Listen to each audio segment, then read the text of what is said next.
Welcome to the only place where real, raw, and vulnerable conversations happen with IFBB bikini pros to give you an inside look at their struggles, strategies, mindset, passions, and all of life beyond the stage. This podcast is made to inspire, motivate, and remind competitors and the average gym goer that even the most extreme lifestyles and elite athletes have their ups and downs. Thank you so much for tuning in today. I'm your host, Celeste Rains-Turk, and now it's time for the Confessions of a Bikini Pro podcast.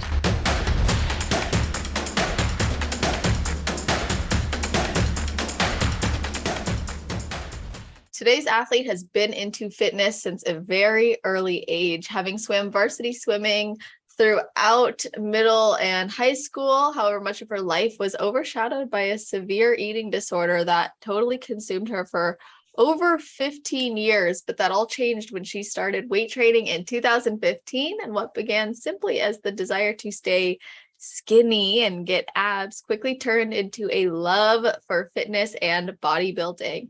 This competitor stepped on the NPC stage for the first time in the fall of 2016 and has since competed in 10 regional shows and 8 national shows before earning her IFBB Pro card at NPC Universe in 2022. Through bodybuilding, she has not only achieved ED recovery, but she's also discovered her love of competing and her passion and desire to inspire and help others overcome their own struggles and achieve their own health and fitness goals. As a Fit Body Fusion coach, she strives to teach her clients the importance of focusing on sustainability and balance to ensure that they can not only achieve their goals, but maintain them long-term as well. Really looking forward to having this athlete on. So welcome to the show, Erin, Kamm. How are you doing? Good. Thank you so much for having me. How are you doing? I am doing amazing. It's a pleasure to have you. And before we get into everything, I gotta ask if there's something you do or think about right before your heel hits the stage. Yeah, so I always do say a quick prayer. I'm just really praying to God, like to give me, be calm, confident, and just really showcase, my hard work and that just being thankful that I'm even like able to grace the stage, because I look at competing as a privilege. So just really taking full advantage of that privilege and just living in that moment. When you say you look at it as a privilege, help us understand that mentality. So for me, and I'm big on this, even with my coaching perspective, is like health is everything to me, especially like you mentioned, coming from such a severe eating disorder for so many years. The ability to prep and be in a deficit and have a body that allows you to train hard, diet, everything like that, that is a privilege. We don't, we're not all blessed with that luxury. So it's important to look at it as we get to compete. We have the choice to compete. We are able to compete. So that's really just something like I always keep within me, so that, on the hard days when you're struggling, you're hungry, you're tired, if you always have that mentality, that just, it really does help your mindset and get you through those tough times. Absolutely. And you had an incredible journey to becoming a pro. And I think you showed what's possible with the consistency and by staying committed to your goals. And I think it helps that you had that positive attitude and seeing this as a privilege, because I think if we don't, or we see it as like overwhelming or too much, or it's so hard and I don't like it, how is that going to support us in really achieving our goals? So I'm curious if there's any other mentality you carried with you to support you in pursuing that. Yeah, absolutely. So, I mean, kind of like to speak to how you talked about is like my journey has been longer. Some people go pro their first season, some it takes longer. And for me, it did take, several years, so 6 to 7 years to go pro. And there were a lot of ups and downs throughout that. There were times where I did relapse a little bit with my eating disorder and I took time away from the stage.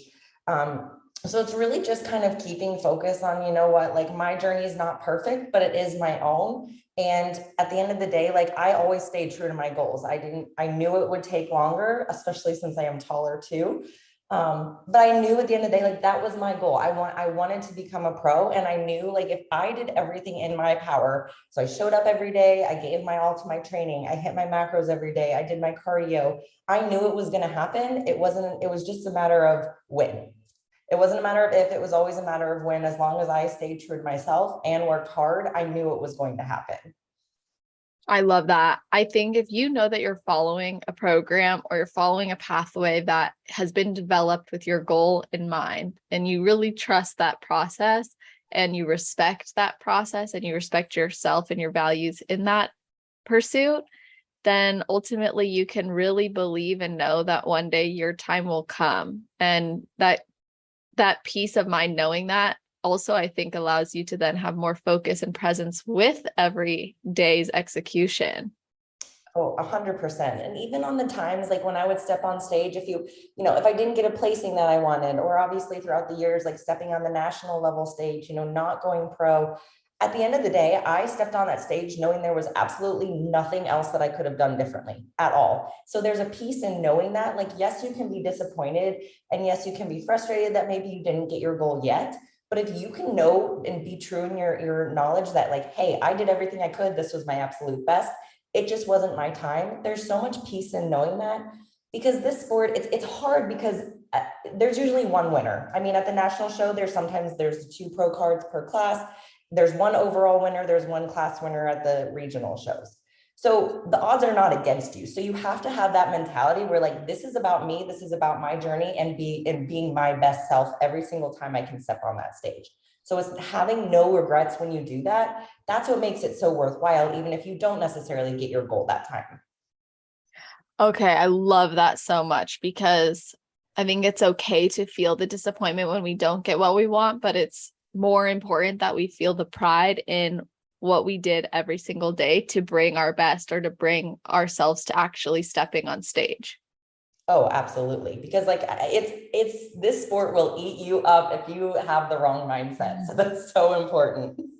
Absolutely. And now this might be a question that elicits the usual response, I wouldn't change anything about my journey, and I recognize you probably wouldn't, but would you do anything differently, or is there anything you might change that you think could have had a positive impact, or maybe any mistakes you felt you made that could have been avoided that you could share with us?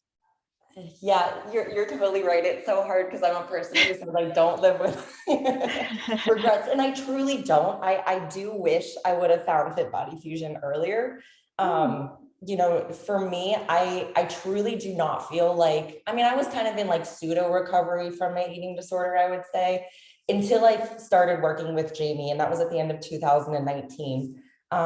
In reality is that I'm okay. So I'm a little over 5'10". I'm very tall, obviously battling an eating disorder for so many years. Even when I was reverse dieting, I was always hungry. So, like, I was always still like food focused. I would notice, like, I did struggle with like binge purge, that kind of thing. And I was like, why am I not able to overcome this?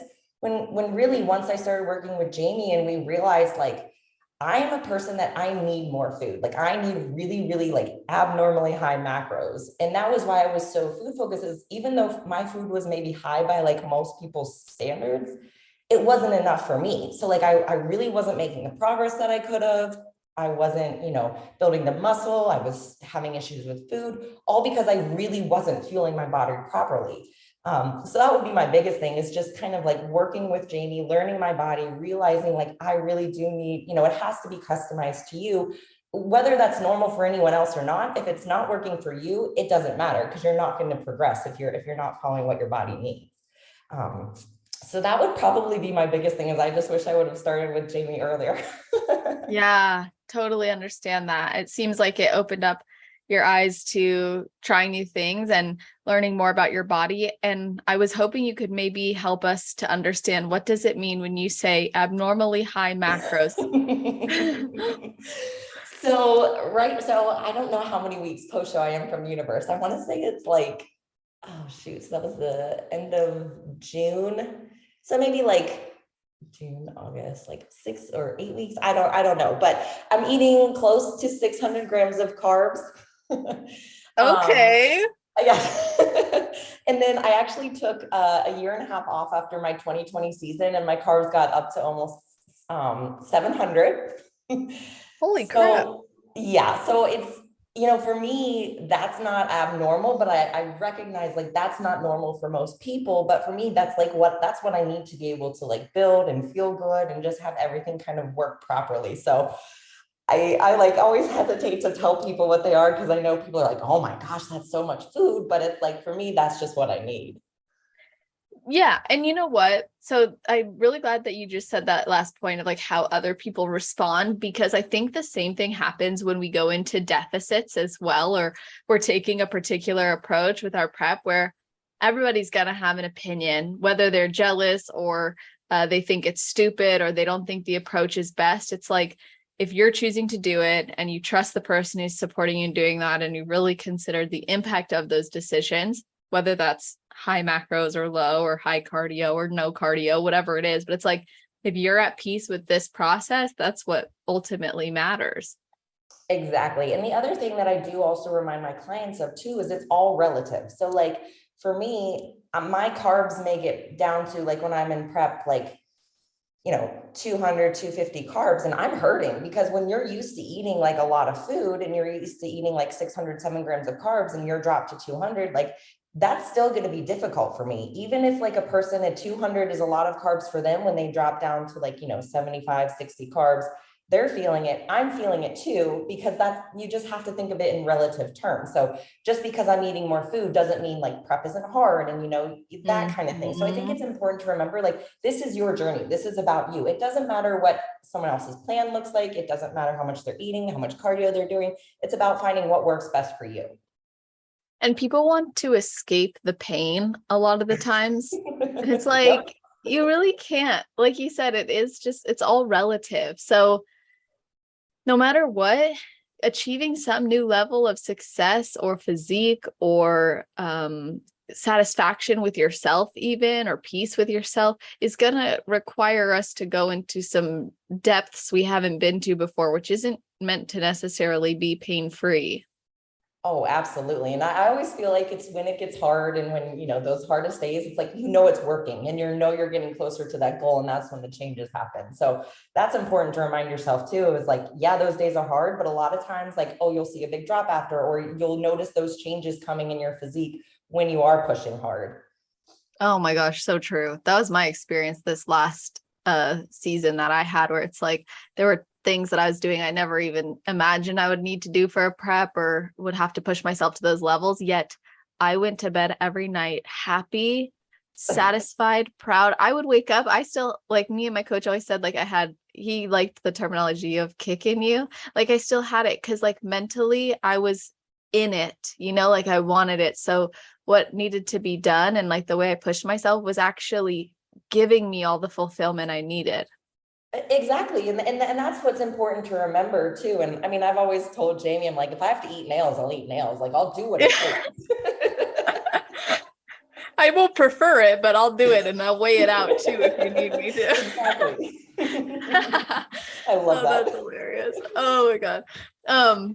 Yeah, so this makes me wonder something I was curious about when I was going through like your journey and stalking your Instagram and preparing for this episode. I thought, I wonder if Erin would encourage someone else to keep going if she knew that they were going to have the exact same journey she did to achieve their pro card.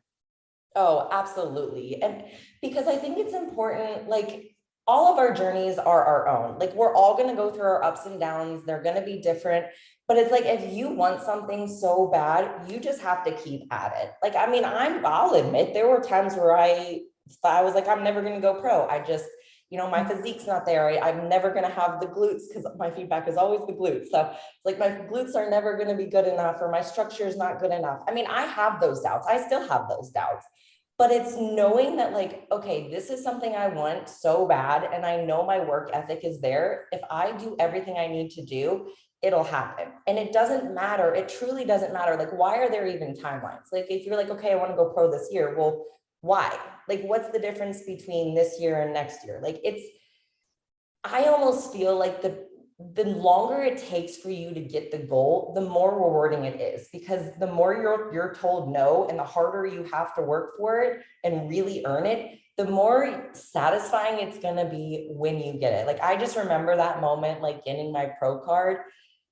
It was such a it was a really tough time in my life too, and it had been so many years in the making that it's just, that moment was so special. And I'll never forget it because I did have to work so hard and so long to get there. And I earned it and I knew that. Hmm. Ooh, yes. It's like, how good does it feel when you're told no over and over again, but you keep saying yes to yourself and your dreams? Exactly. And like you said, I started competing in 2016. It took till 2020 for me to win my class at a regional show. And then I kept, was always last call outs at nationals year after year. 2020, I did crack the top 10 for the first time, but still was kind of placing like first or second at the regional show. And then, like I said, I took a whole year off. And this year coming back, I took the time to make the changes. So like I won my first overall this year, which honestly, I had totally counted myself out for. I just thought I would never win an overall. A lot of that is just because, again, the taller classes, it's harder for us to win the overall. So I was like, well, it's just not going to happen. Like, I'll admit, I was just like, it's not going to happen for me. And I did win it this year at the Night of Champions. So like, that was really awesome. And then going into like the national level shows, placing top 5 consistently, after taking that time off, it's just validation, because this is another thing I'm a huge proponent of, is taking that time off. Like if your feedback is to grow and you're showing up every year and prepping every year, you're not delivering on the feedback that the judges want. So don't be afraid to take an extended off season, take a full year off, take a year and a half off like I did, make those improvements and come back, because it truly is worth it. It's uncomfortable. It's going to require to push food, maybe gain a little extra weight than you want to, if you really do need that muscle. But it does pay off. And I'm kind of living proof of that. Is like, I came back and I ended up getting my pro card this year. So that's another thing I really do encourage my clients, like, do the work in your improvement season. Get your food high enough so that you're not having to diet maybe necessarily a super high. Keep your cardio low. Like, do what you need to do, set yourself up for success to go into a prep. Can we expand on that more, actually? Because you did go into that improvement season after USA's, and you feel like this really supported you in achieving your goals this year. So what was the approach you took to support putting on the muscle, mitigating fat gain? Obviously there is going to be fat gain, but there's there was clearly an approach you took to support an effective and calculated growth season, navigating a mini cut. Even you did do that with proper timing, and just assessing your physique before deciding to prep again. Like, can you walk us through how you approached that time? Oh, absolutely. So this is actually a funny story about 2020. So after North Americans, which was September of 2020, my feedback just was, you need to build, you need more muscle. And so we're like, okay, we'll take, some good time off. We'll end our season now and take time off to build. So I went into improvement season. I was still in improvement season 3 weeks before USA's of 2020, which was in December. And Jamie called me and she's like, hey, what do you think about like throwing you into a show at the end of the year? And I was like, I was at that point, like, what, how many months, 3-4 months into improvement season? And I was like, Yeah, I was like, you're joking, right? I'm like, we're going to build. And she goes, yeah, but why not? You're still lean. So I was in improvement season when I stepped on stage for USA's of that 2020. must have felt really good, actually. We did like a 3-week mini cut where and then like no cardio, just a step goal. Like we dropped food, but it wasn't, significant. But so that was kind of not even a real prep. It was just kind of like, let's do it. Wow. Kind of thing. Yeah. So that was like a kind of just an aside. That wasn't an actual mini cut. And then we decided to keep building. And we made the decision kind of, we were going back and forth, like, okay, do we want to prep for like the later national shows of 2021? Do we keep building? And I'll never forget, it was like around April, May of 2021. I was still building. And, I was having the conversation with Jamie about, okay, do we prep this year or not? And she said, I'm just not sure. I'm like on the fence if I want you to prep or if I don't want you to prep. Like, I don't know if we need a little bit more or not. And I knew as soon as she said that, where I'm like, if you're not positive, we're not prepping this year, because I want there not to be a question. I want you to be like, okay, we've added enough size, let's prep. So that's when we made the decision ultimately to just take the rest of the year off, build. We continued with a slow reverse diet. and then really did build throughout the rest of the year. Now, I will say, so I ended up taking like 16 months off and put on about 30 pounds, which I'm 5'10", so that's still a lot, but it's not necessarily the same as someone who's like 5 feet tall. But 30 pounds, it does get uncomfortable. It was a matter of pushing food, but I knew in my heart, I was like, okay, I need to build muscle. If that means I have to put on 30 pounds, so be it. And like you said, it was a very controlled, I always hit my macros. I followed my plan to a T. So I knew that it was in a slow enough method that we were building up my metabolism and building that muscle. I think, and something that really bothers me is when people say like, oh, you need to stay about 10 pounds within your stage weight, or 10 to 15 pounds. And that bothers me because I'm like, okay, if you're a top pro, or your feedback is like, you need to downsize, or, you need to just get a little tighter, whatever your feedback is, sure, that could be all you need to put on in the improvement season. But if you're an athlete who needs to put on more size and you're keeping within 10 pounds of your stage weight, you're really doing a disservice to yourself, because you're not, fully taking into account that feedback and really building like you need to do.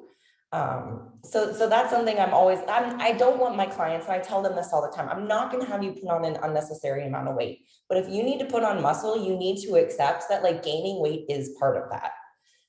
So that's another thing where I'm just like, oh, when people say the 10 to 15 pounds, I'm like, that's all about like context. Absolutely. That's something I've always spoken out against. And I think it's important that it's reinforced in the industry that the journey, the process, the way your body responds is going to look different from other people as well. And you just have to be willing to execute. And in the work that I do with competitors specifically on their body image and food relationship, I always find that the biggest struggle with body image doesn't come from the fact that they've gained weight. It's come from why they gained the weight. But if someone has gained that weight gradually and with intention and with a focus on what their coaches asked them to do and with fulfillment of the standards and commitments they've set for themselves in that improvement season, they usually don't see their body in such a negative way, because they recognize more easily that it's for a purpose and they've committed to that purpose. Whereas if it's coming from binging or restricting themselves or saying, I don't want to do anything anymore, then they feel worse about it usually. Absolutely. And the other thing to keep in mind too, is they're like, oh, like I said, stay within X amount of pounds of your stage weight. If you need to gain muscle, your stage weight should not be the same next time. Like if you're exactly. I'm like, if you're stepping on stage at the same weight and you're supposed to gain muscle, like you really didn't do what you needed to do.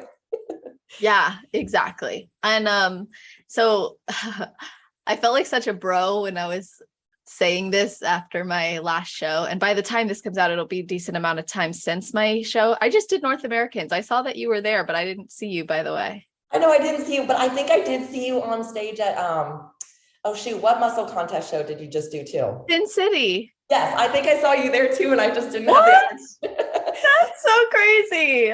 Well, I know there'll be many more because you travel to shows, which we'll get into soon. But I like this conversation on the improvement season, and I think it's perfect timing for me and many athletes. But I saw in my progress from 2020 USA's, also didn't see you there.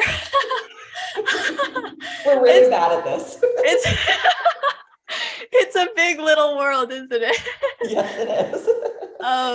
But yeah, so like I compared the growth and I was like, wow, this is really awesome. And it shows like how, and that was in an 11-month improvement season where I had a lot of personal struggles, and yet I still followed through on my plan. I was like, damn, imagine what 1.5 years will do. And your journey really inspires me. And like, as I was preparing this episode, I was excited because I feel it's very similar, and it's like I'm looking into a mirror a little bit of what I can expect, and it's really exciting to be in an improvement season and a growth season. And I think it's important that we enjoy that and we respect it as much as we respect a prep and what purpose that serves. So, aside from the obvious physique changes you created, how did the commitment to a growing season actually affect how you saw yourself, your body, food, or even data? It really made me respect not only my body, but also just like me as a person in general more, because improvement season is hard. I always say I think it's way harder than a prep, because especially when you have been stage lean and you're so used to seeing like your muscles popping and you're leaner, it is really hard mentally. But proving to yourself, like no matter how hard it gets and no matter how uncomfortable I am, like I did it every day. I showed up every day and it got me to my end goal. And I want people to realize, our bodies are capable of so much, and they really are incredible things, because we're dieting, like competing is an extreme, prep is an extreme. And even just the amount of pressure we put on ourselves in prep, and then how hard we train in and out of prep, our bodies can really withstand a lot of it. So it's honoring that. And even the days where like you do have bad body image days, I mean, we all have them. It's all, I had one yesterday. Like even just honoring that and realizing like, hey, like, yes, I'm okay to have these days, but like, look at what my body is, able to do. It's so capable of achieving, and keeping that in mind, because it's just, and it again goes back to like competing is a privilege. So it's like honoring like those feelings and saying like, yes, I'm allowed to feel this way, but that I still need to treat my body with the respect that it deserves, because it is getting you, every season of bodybuilding is a stepping stone. Like prep, yes, you're like actually like competing and working towards those goals. But improvement season, that's where winning physiques are made. You can't make those changes in a deficit. So that's where you really need to be dialed in and killing that training, focusing on the progressive overload, really just maximizing your progress every single day. Agreed. Yes, like I keep reinforcing this is like the bro moment I had. Like, I don't want to see the word small next to my name again, because it's like I grew, but damn, I know I'm still not where I need to be. And then it's like, now I'm in this improvement season. And when you want something bad enough, you're going to push yourself in prep, but the same principle applies in improvement season. And I was hoping you could share maybe how you approach an improvement season in comparison to prep. Like what changes for you as far as your expectations of yourself, if anything? I'm going to be honest, really not much. So Mhm. my improvement season and prep look very similar. Like I eat the same foods, just more of them. I'm on my plan 100%. Now I will say I do have more flexibility. So I'll like take like one untracked meal a week.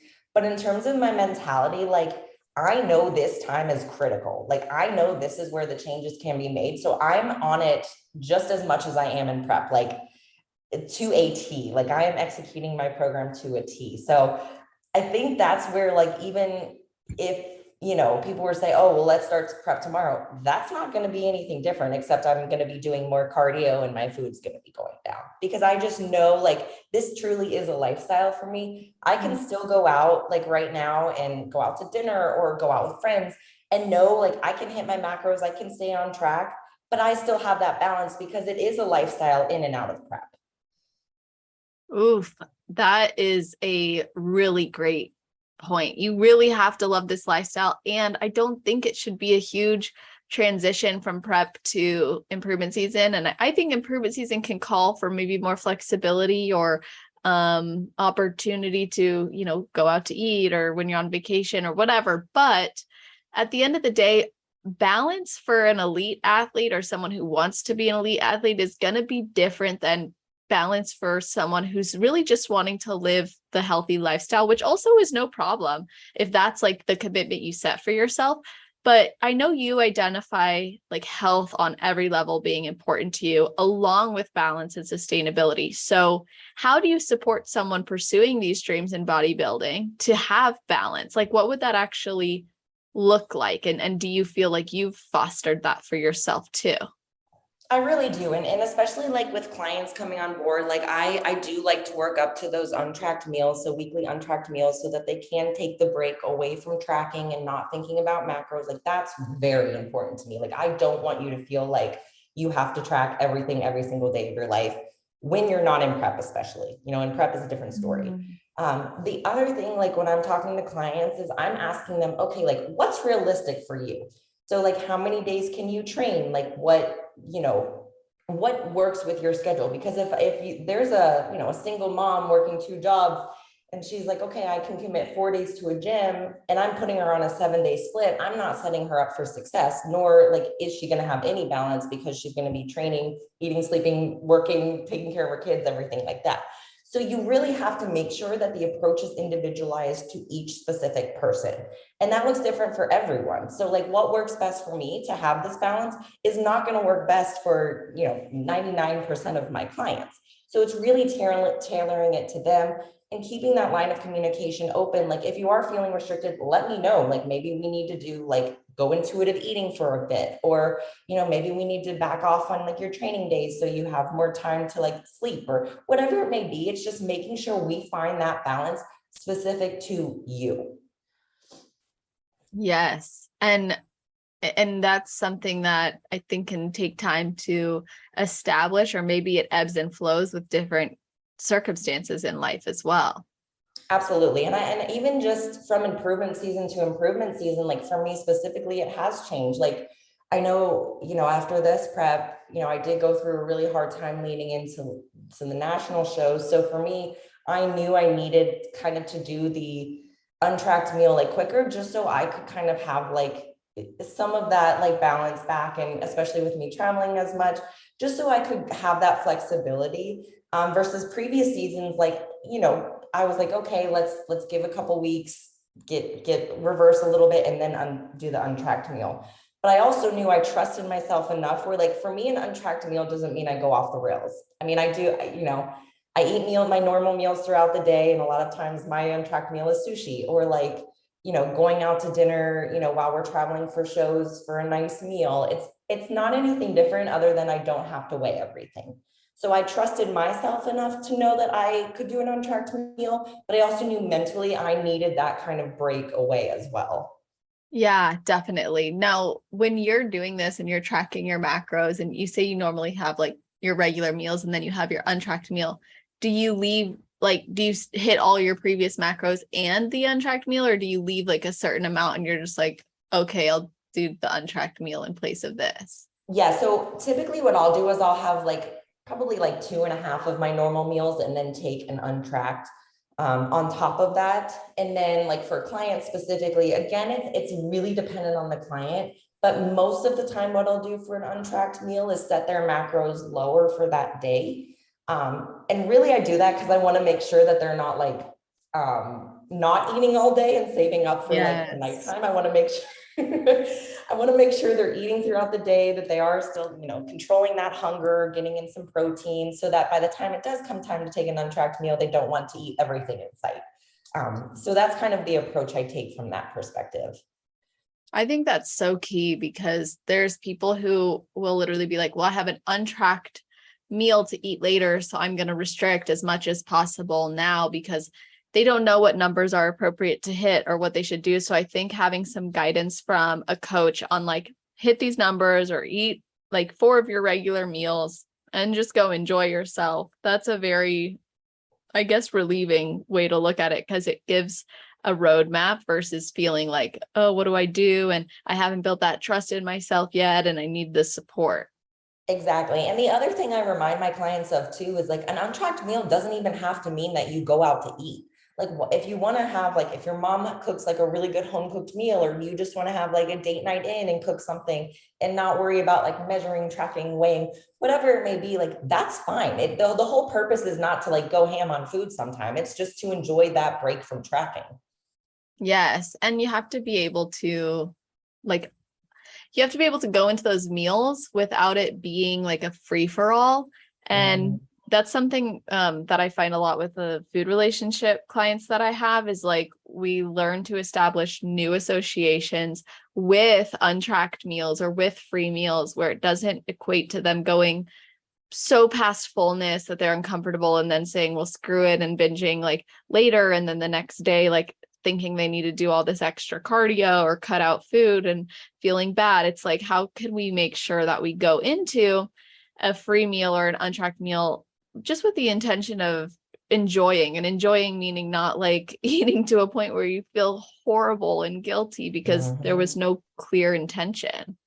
Absolutely. And that's something I know so many competitors struggle with. So, I mean, and just in general, like that's been eye-opening for me is like, I know I came from a background in the eating disorder, but just seeing how many people really do struggle with food and their relationship with food has been so eye-opening. So I love that you say that. And like, it is retraining the brain to be like, okay, like you don't need to like gorge yourself on food if you go out to eat. It's food will always be there. It's just a matter of like enjoying yourself, eating till you're full, and really enjoying like the memories made while you're going out and doing these things, because that's what it's all about. You're not going to remember the food you ate, you're going to remember who you were with, the memories and everything like that.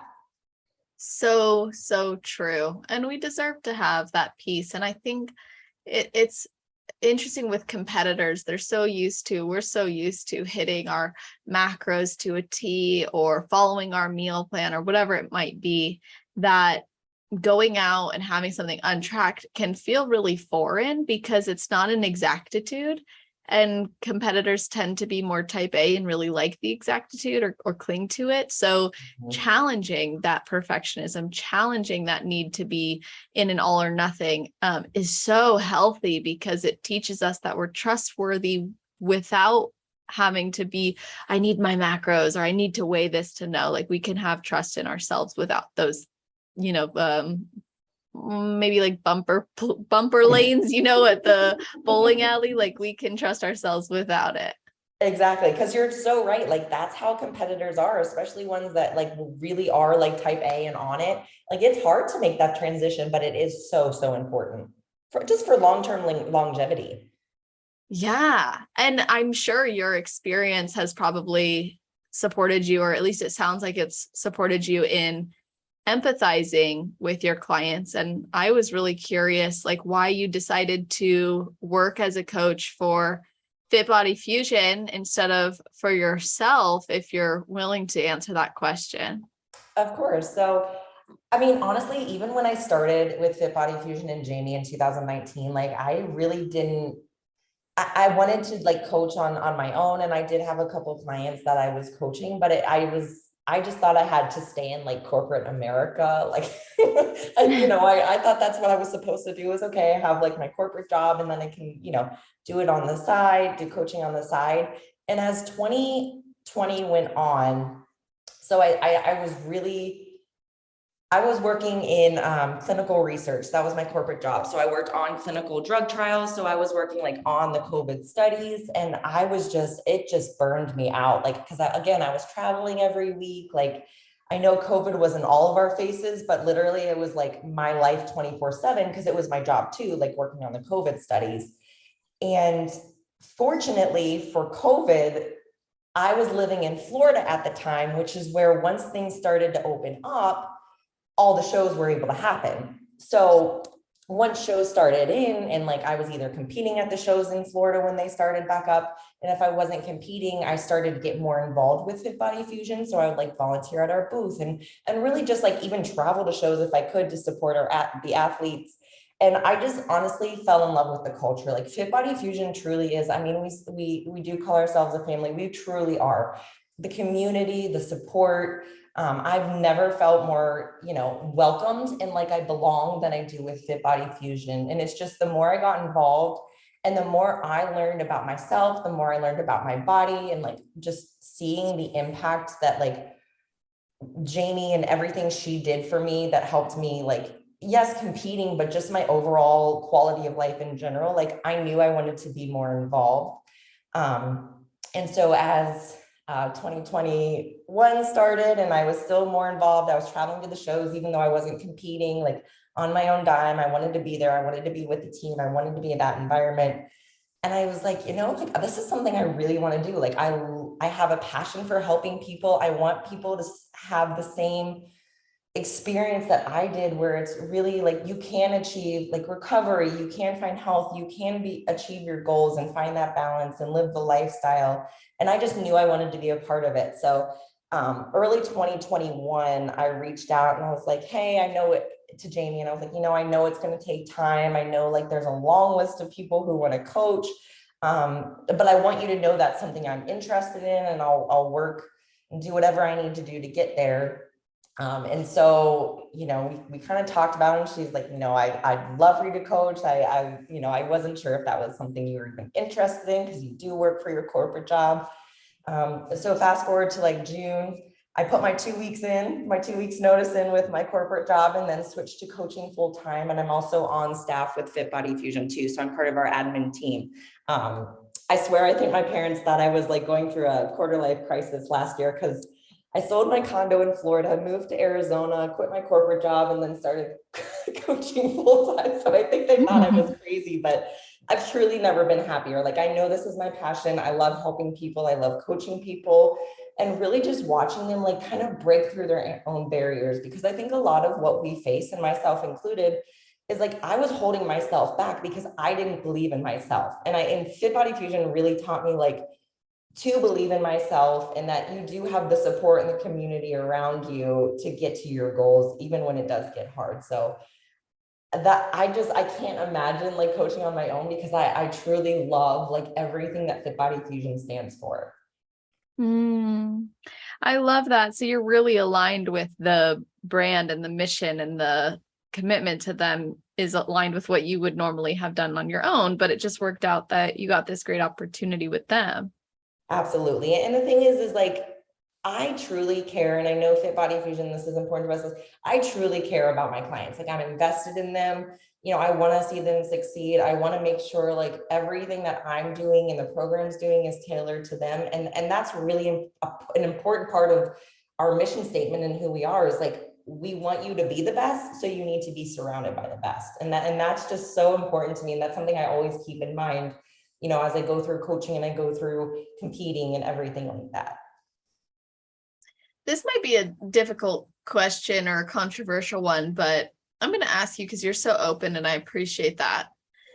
Okay. But yeah, no, seriously. A lot of people, even established coaches or people considering getting into coaching, they express that they've felt imposter syndrome, helping others to prep or achieve competition dreams, or to pose them, even when they haven't gotten to the same level of experience as others, or they haven't achieved certain goals. Did you ever deal with that? And if you did, how did you work through it, or how would you recommend others work through it so they can be their best for their clients, like you're committed to being?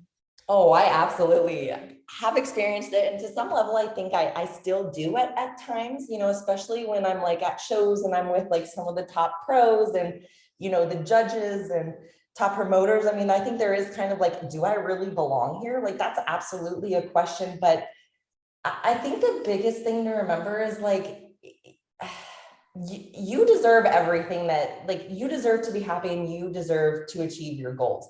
And if you're willing to put in the work to be there, like, that's what you're supposed to do. And I always, like, the word unqualified always comes to my mind. And it's something like, I feel like I've always felt a little bit unqualified, but I also know that like,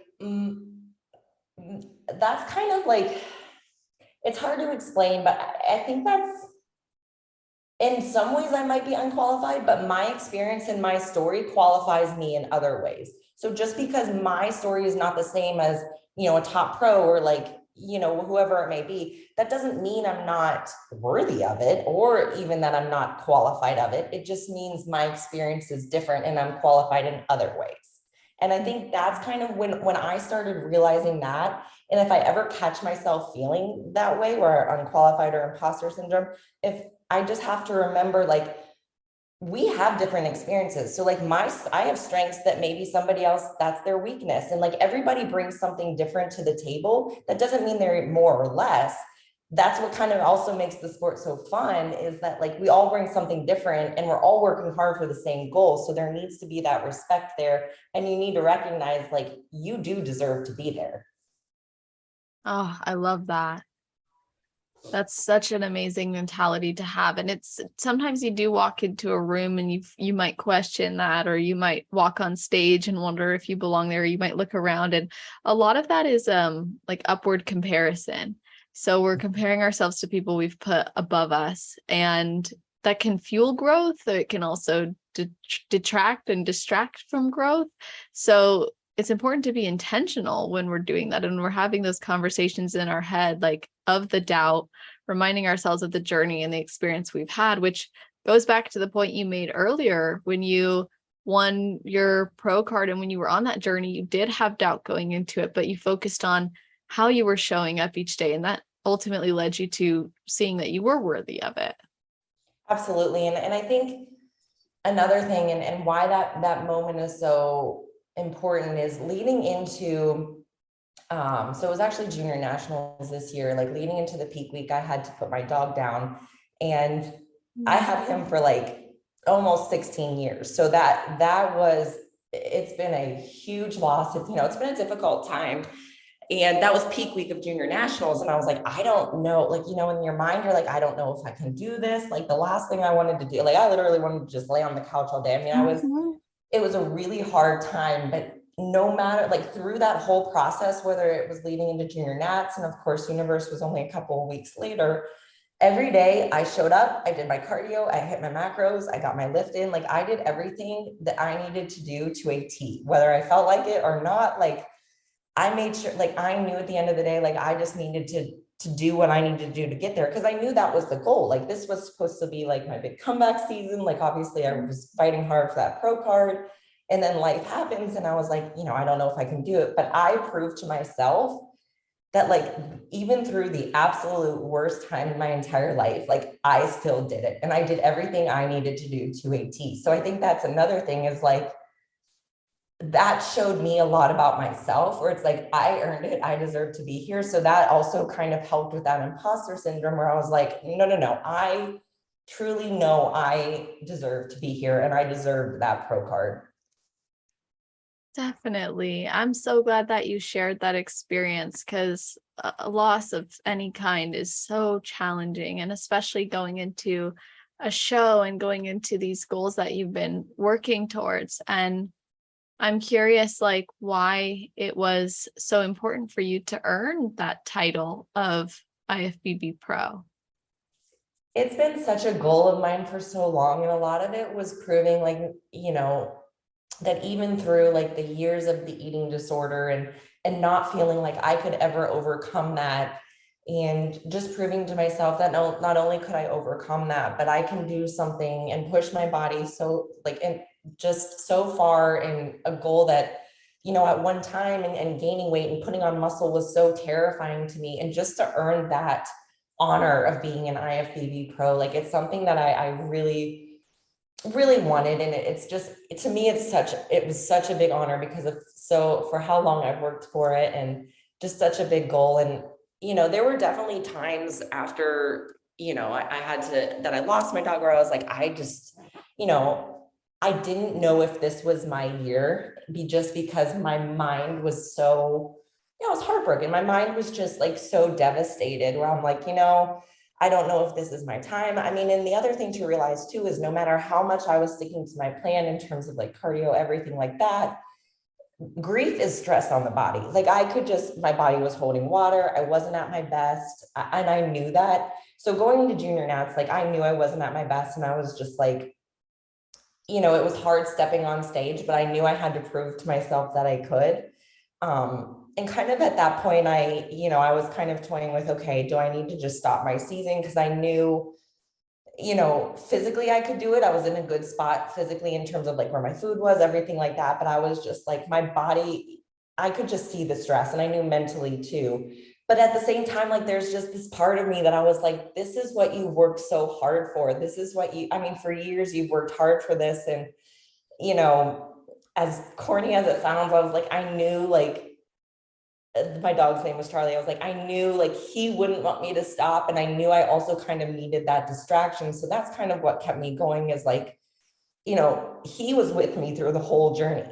From day one, he was with me. I'm sorry, I'm getting choked up, but so it was just kind of in his honor. And I knew like stepping on stage at Universe, I hadn't been sleeping well. There was like, I was very depressed, very anxious. And for some reason, the minute that I stepped on that stage and I said my prayer and I knew I was going to do it for him, there was this like calm for the first time that I had since he passed away.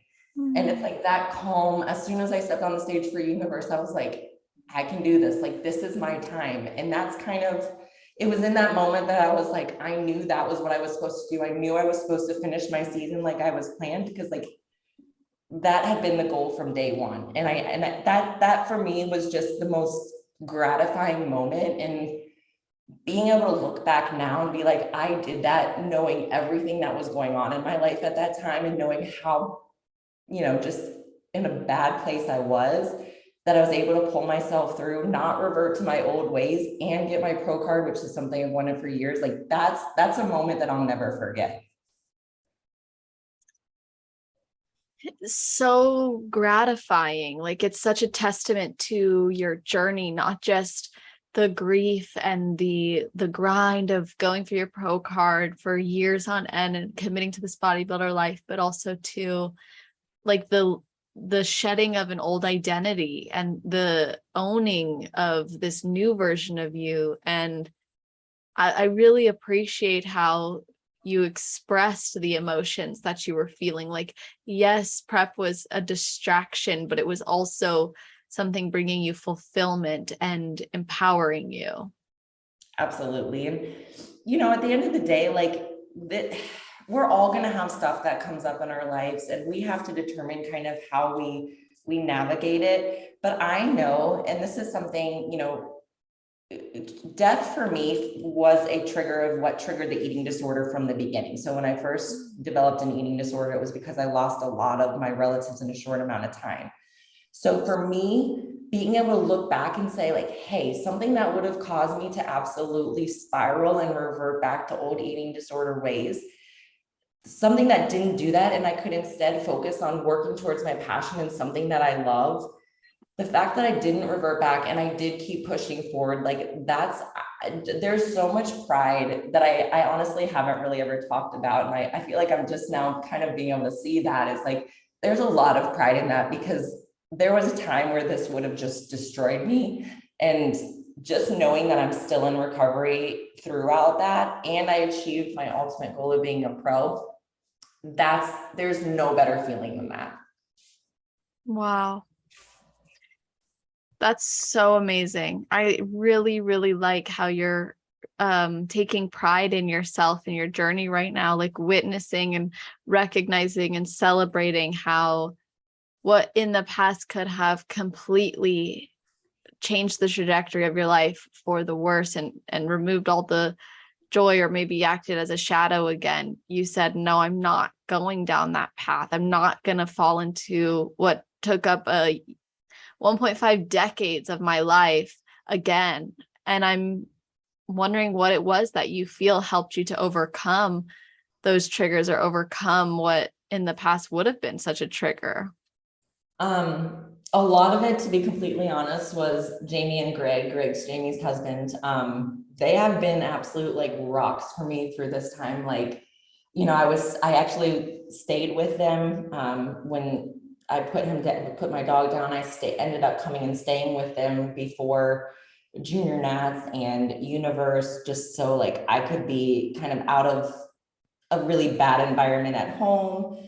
And they've just been so amazing. And I do credit them with a lot of like helping me get through it. I mean, and I'm still, I won't lie, I'm still struggling. I don't know that I've fully gotten to even experience the joy of becoming an IFBB pro, just because it was, I'm still kind of more grieving. But I just thank them for not letting me like slip back into my old ways. And then I had that like family to lean back on. And even just like you said, it's the habits too, where it's like, I know, continuing to train and continuing to eat well, while like, maybe I didn't want to always do it.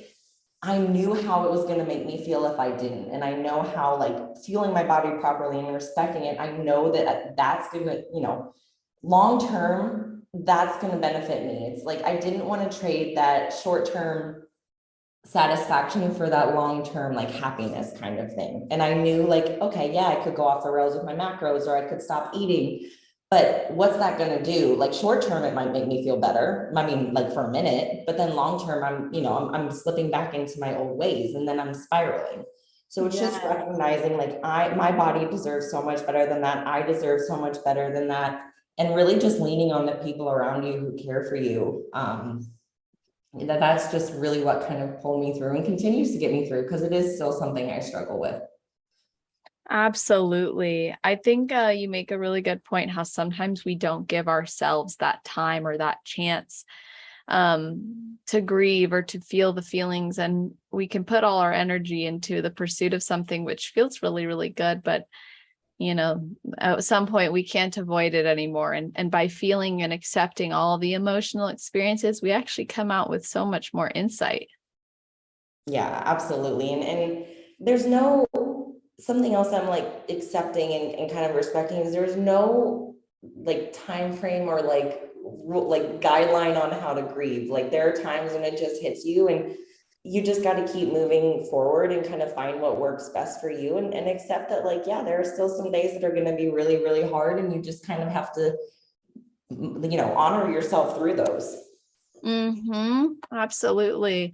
I can definitely relate to that. And it's not always easy, but when you don't know, that get through is actually the word I want to use or the phrase I want to use. But when you're going through that or you're addressing it or you're experiencing it, it is very like it's eye-opening. It changes you as a person. And I think it'll be really cool when you have that moment of like, dang, I did like do all that. I did make it here. I am an IFBB pro. And like just hearing you say it hasn't fully set in, I'm wondering like what will make you realize that it has settled in? Like, what are you looking for? What would change in your life that would make you realize like, dang, I really did it? Jamie says it's going to take me getting on the pro stage, but I can see um, that. I think that'll kind of be when like it actually sinks in. I think really kind of just recognizing like, oh, I really did achieve that goal. I think it's honestly, I don't know. That's a really bad answer, but I'm not sure. Like I look back at like the pictures and I think back on the memories and I'm like, dang, I did it. But I don't know that it's truly like really hit me. So I don't know. To be determined on that. I don't know what's actually gonna let it sink in. Yeah. I'm looking forward to hearing more about your journey, and maybe it never like fully sinks in the way that I don't know, we sometimes paint these pictures in our mind. Like I remember thinking one day my life will be what it was. This was after I lost my mom. Like, and I thought maybe I'll never be that person again. I thought this version of me died with her. And then it kind of hit me. I'm like, how unfair of me to expect myself to be who I was before such a traumatic and life-changing experience. So when you lost your dog, like it would be unfair to expect yourself to be Erin who didn't lose her dog. Or if now you've achieved your pro card, it's like now there's a new life that you're stepping into, and it'd be unfair to expect it to be of anyone else's, or to be representative of a version of you that isn't a pro. Like it's a whole new thing. It's an adjustment. I actually love that. And I've never thought of it about it that way, but it really is true. And maybe that is part of like moving forward is knowing like, yeah, life's not going to go back to how it was and I'm never going to be the same. And that doesn't have to be a bad thing. Like, I do know I've grown a lot from this and I'm sure you have too, where it's like, these experiences are what shapes us. And, seeing it in that light versus, focusing on like the devastation and the sadness and the grief that comes with it. I appreciate you saying that's a really good way to think about it. Oh, well, I'm glad that's helpful for you. That's awesome. Yeah. I hope that helps other people too, because like genuinely just that acceptance and taking that pressure off myself, I think it brought so much color into my life because I wasn't waiting for the life I had. I was like ready to create a new one. Yeah, no, absolutely. I love that. Thank you. I'm glad. Well, I'm loving just this whole conversation with you. And I think part of life and the changes that we go through, there's a lot of identities that we live in. And you did struggle with an eating disorder for a long portion of your life. So what did that look like for you, and how did it maybe ultimately impact the way that you live now? Yeah, so I was 12, I think, when I really first started having issues. And like I mentioned, I lost, several of my relatives. So my grandma, my grandpa, my great aunt, my great uncle, and then my other dog, my childhood dog growing up. And I didn't know how to cope with it. A lot of the loss was on my mom's side, and I was really close to my mom. And I didn't want to burden her. So I kept a lot of that like inside, and I just didn't know how to deal with that loss. And there's also, I struggled with some, relationships growing up in terms of like how people treated me. So kind of more like verbal and emotional abuse. And so I didn't know how to cope with it. So I turned to food. And it started as anorexia. So I just kind of stopped eating. And then I, abused laxatives for many years. I mean, it was really bad. And I think, as I started on my fitness journey too, I mean, you have to be careful as you get into competing. If you do have a history of an eating disorder, you do have to be careful that you don't slip into those tendencies, because it is such an extreme. And eating disorders evolve too. So what started as anorexia then ended into like bulimia. And so as the years went on, it kind of evolved as well. And it really just totally consumed my life. I mean, completely. It impacted my family. To this day, there is definitely still some guilt in terms of like how much it did impact my family. It impacted relationships. And I think, as the years went on, there would be times where I'm like, I'm never gonna overcome this, because it was years and years of it. I couldn't seem to pull myself out of it. I would go through times where I'm like, okay, like I'm doing well. Like, I thought maybe I was on the road to recovery, and then I would slip back. And honestly, after, kind of, I think it was 2016 or 2017, that's why I did step away from competing for like about a year and a half, is because I did kind of relapse a bit. And, I wasn't eating again. I was dealing with a lot in my life, and again, reverted back to those old eating disorder tendencies. But even as there was something in me that always told me, like, you can do it. There's so much more to life than this. And it's really, like I said, when I, learned, okay, I need to fuel my body properly, and really kind of saw what food can do, and how just more of a person I was. I wasn't a shell of a person anymore. I was like a person. I was happy, like I was living life. You have better relationships, you have fulfillment. And when I saw that, like, that's when things started to change for me.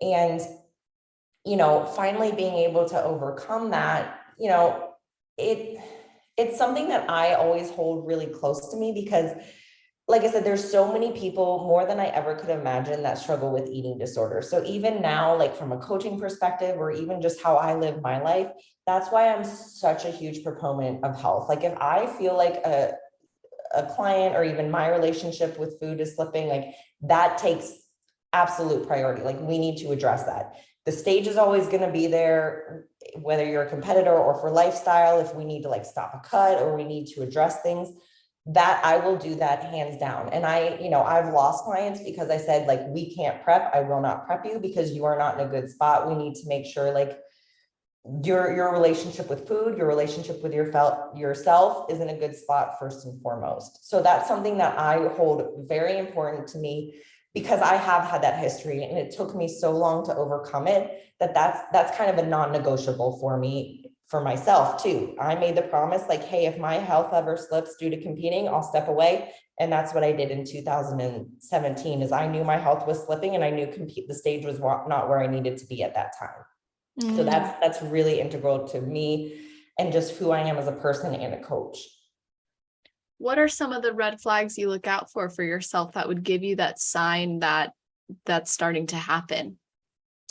Like for me, it's like, okay, like if it's so hard, because I don't even like really let myself go there anymore. But like, if I'm like, oh, I don't want to eat, like I'm not feeling good about myself, I don't want to eat my last meal. Or even for clients, if like I noticed they were starting to have issues with binging, or even just mentally, if I can tell, like, my body image is not in a good spot. Now, like I said, we all have bad body image days, but if it's getting to the point where I'm like, this is not acceptable with how you're talking to yourself, or what clients are saying about, their selves, that's when I kind of put my foot down. I'm like, we need to address this, and we need to address this quickly.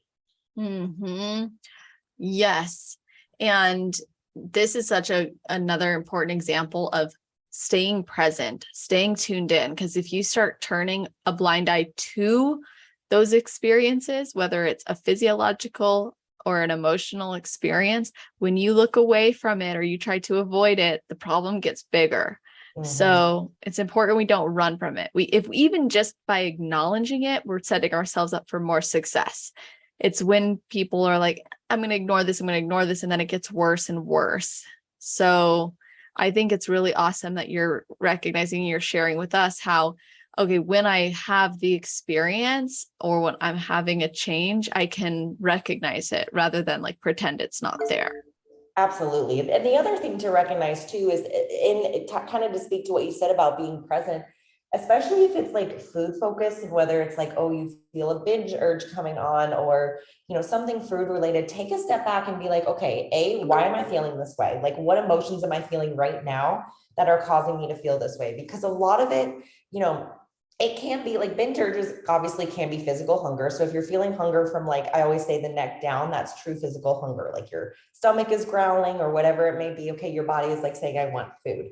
But if it's from the neck up, like if you're feeling lonely, bored, sad, depressed, anxious, that's an emotional response. And a lot of times, like, your body, it's not food that your body wants. It's you need to address something that is going on, and you need to like really figure out what that is, because it is impacting your relationship with food and yourself. So that's another thing I talk to clients about, is we need to figure out the root cause first, and then we can work on everything else.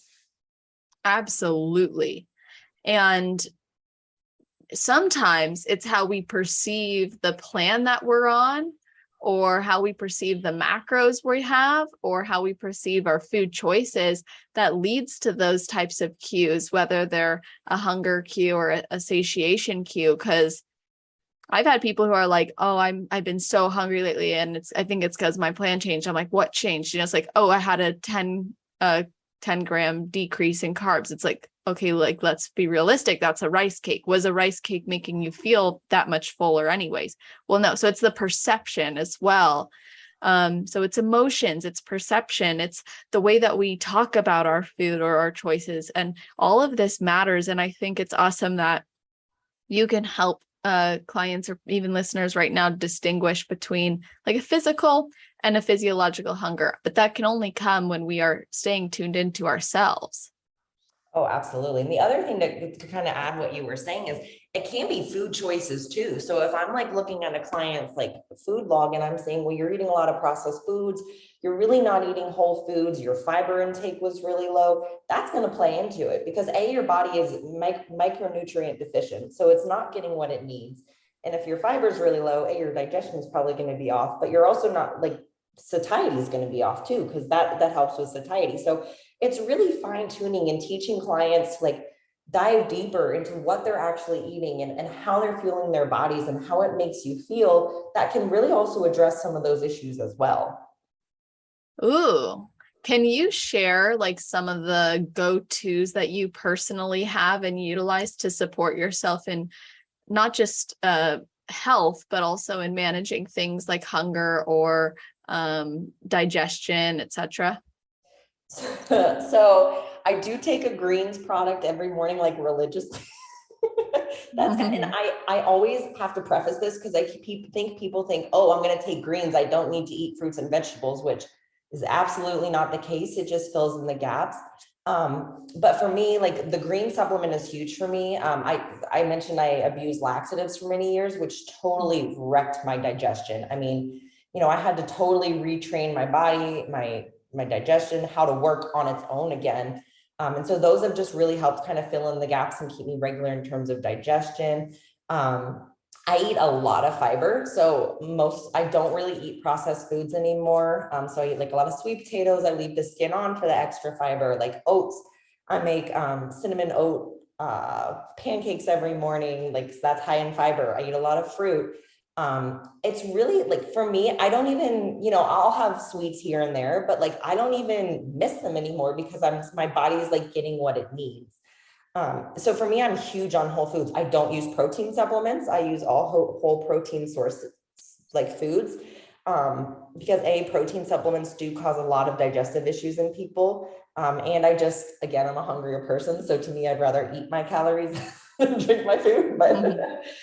so it's kind of just, playing around with it. But for me, it's just really fueling my body properly. And that's what's I've seen a lot of success in, is just making sure I'm eating what makes me feel good.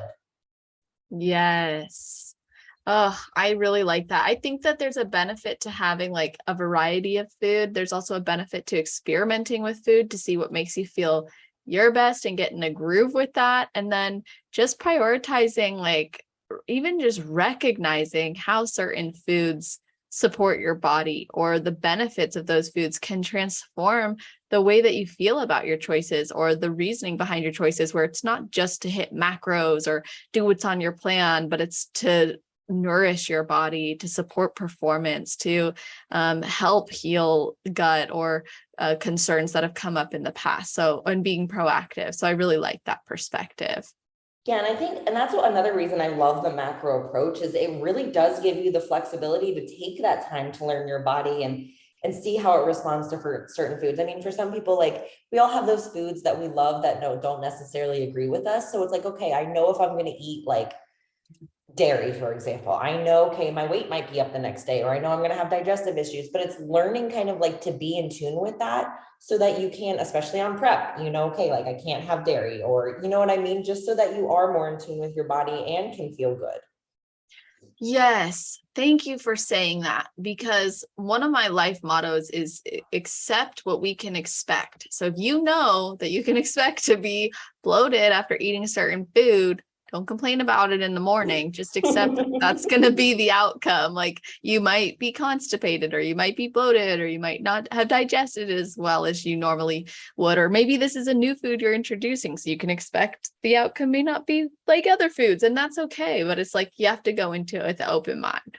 Exactly. And it's kind of even just not even from digestion, but something we focus on a lot with clients at Fit Body Fusion is their biofeedback. So for example, like taking that data, I know, as women, especially, we're like, if the scale goes up, we freak out, but you learn to see it as data. So if like, hey, 4 days before I start my period, I'm going to be bloated and my weight's going to go up 2.5 pounds, you can learn to expect that every month and it won't be so alarming. And then you have that data. Oh, okay, hey, I'm like 4 days out from my period. I know I can expect this. So it's really just not even with digestion. It's just overall, how does your body respond at certain times of the month to certain, even like training sessions? Are you more inflamed after you train glutes? Most people are, that kind of thing. And that's why I love this, is it really does allow you to learn your body. And I mean, I'm a data nerd, so I just love that, having that data too. Yes. Oh my gosh, there's something so cool about tracking all the data. It's like not even from a neurotic standpoint, it's from a interested, curious, satisfying, inquisitive standpoint. It's like, this is so cool. Exactly. Yeah. And that's not to say like, okay, you can still know, hey, I'm going to start my period, your weight will go up. It still can impact you mentally if the scale goes up. I get it. But at least it's a little bit more like, okay, this is normal for me kind of thing. Yeah. Yeah. Because you actually looked at it and tracked it and you knew, so you could prepare for it. Exactly. Mm-hmm. So, what are your personal and professional goals right now? So right now I do want to continue to expand my coaching business and really take this time, because we are taking the rest of the year off to, of course, grow the glutes. So always. So to focus on my clients and really just, get them to their goals and continue to grow my client base. And also, like I mentioned, I am staffed with Fit Body Fusion, so I am traveling to shows every weekend. So really just grow with the team and support the team. I love being involved. So that's my focus right now, is more on Fit Body Fusion and how I can help us grow and just succeed as a family. What's the next show you're traveling to? So I actually have 2 weekends home. I don't know. Well, I do know what to do with myself. I'm moving, so I need to Oh pack. my gosh. I know, in my free time. But the show after that I'm doing, I'll be at Ben Weeder the last weekend in September / beginning of November. That's in That's Virginia. awesome. Yeah, so I'm excited. And you're traveling a lot. You've always traveled a lot. This is something you did even in your corporate job. So, what are some travel tips or hacks you could share with us? Yes, absolutely. So I always recommend, like, the day you're traveling, and this is for like airfare specific, or like flight specifically, pack all your meals for that day that you need with you. so that you have them easily accessible. And then what I usually did and still do is I prep all of my protein and freeze it. So freeze whatever I don't need that day, and then use that as ice packs. Since TSA is so picky about ice packs, they have to be completely frozen or they'll throw them away. So if I just had my frozen food, then I don't have to worry about like my melted ice packs. And if the hotel doesn't have a freezer, then I have to throw it away coming home anyways. And it keeps my food cold. So I always bring my own protein. And then I bring, like my rice, potatoes, everything like that. And then Instacart has been a huge lifesaver.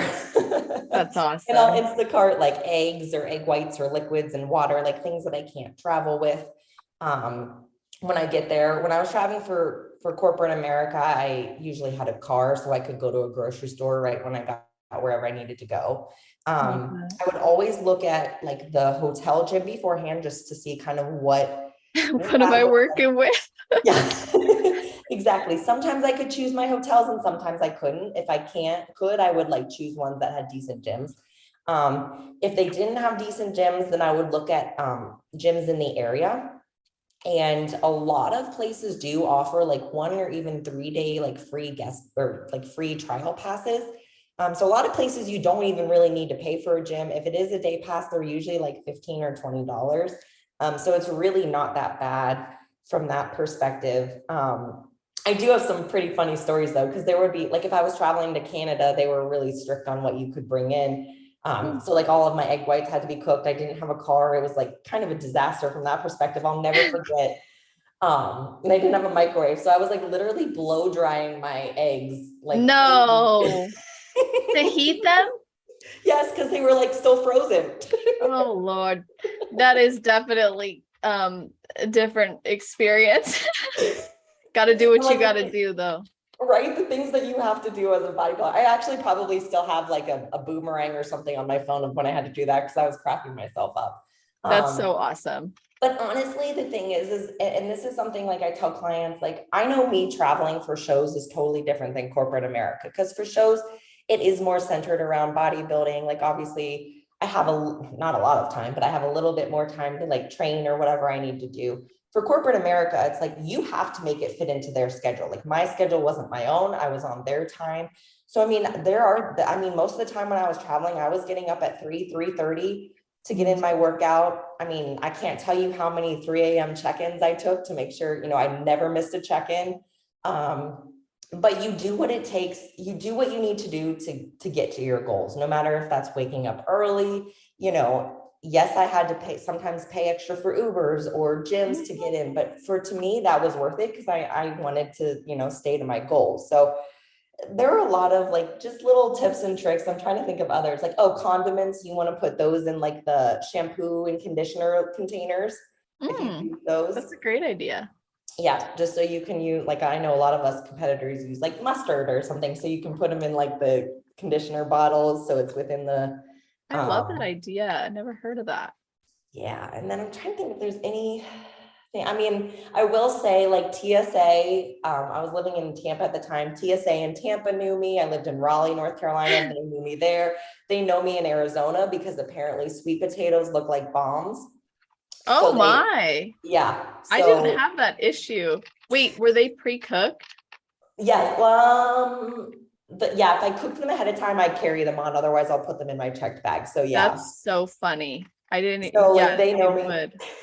Well, it's like a potato bomb science experiment battery. Like they're like, what is this?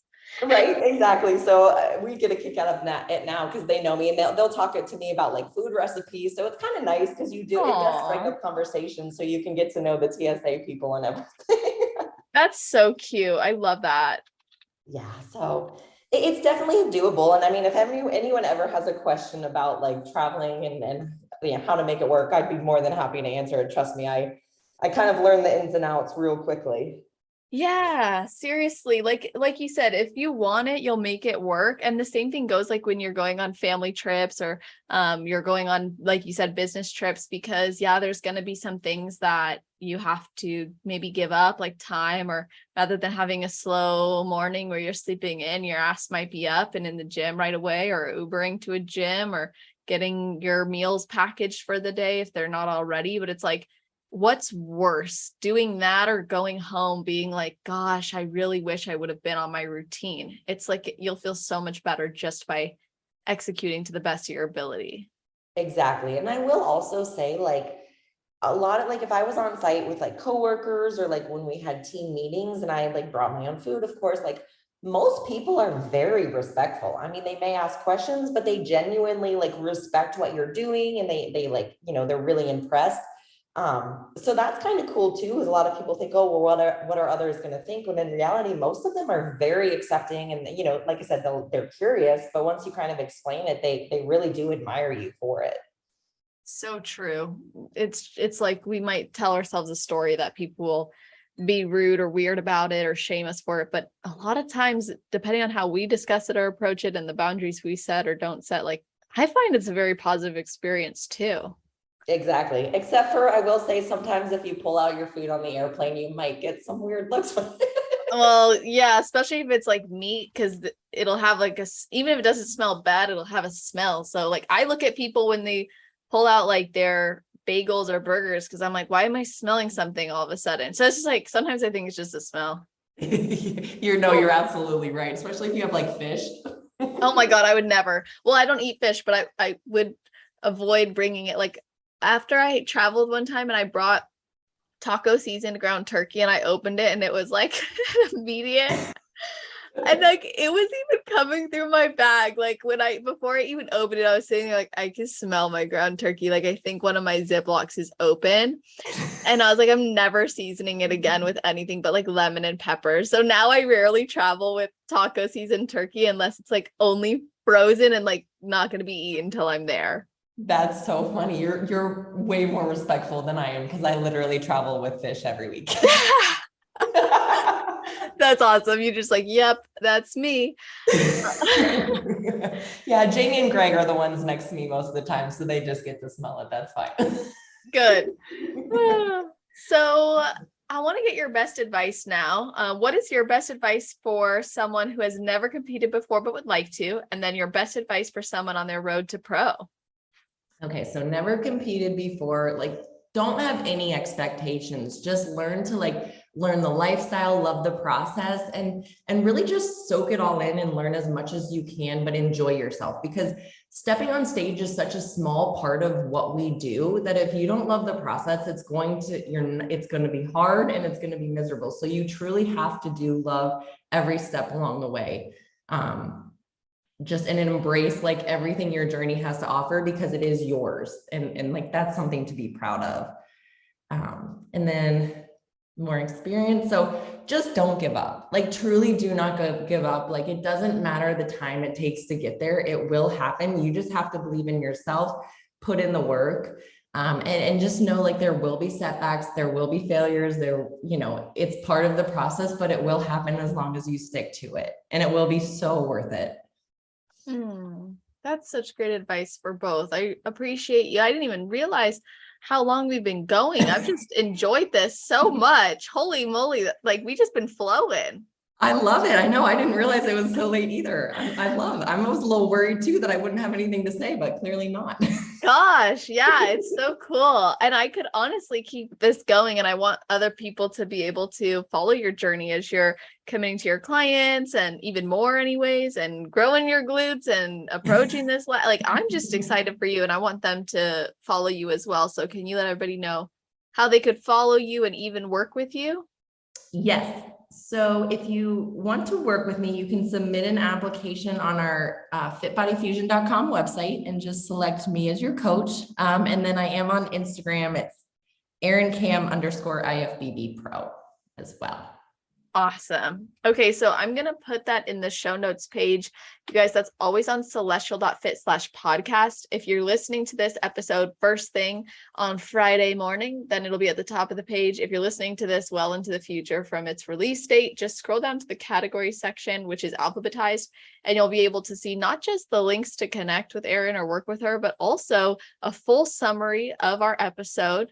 a list of the topics we covered, so you can tell people what to expect when you're telling them to listen to this episode, and episode timestamps, so you can go back and listen and re-listen to various points of the episode that really stood out to you. So that's on celestial.fit/podcast.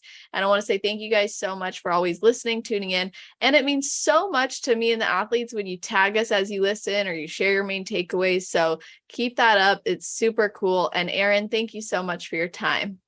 Yes, thank you. It was so much fun. I'm so happy to be on, and I've really enjoyed this. Me too. And I hope that you all have an amazing rest of your day, night, or morning, wherever you are in the world while you are listening to this episode.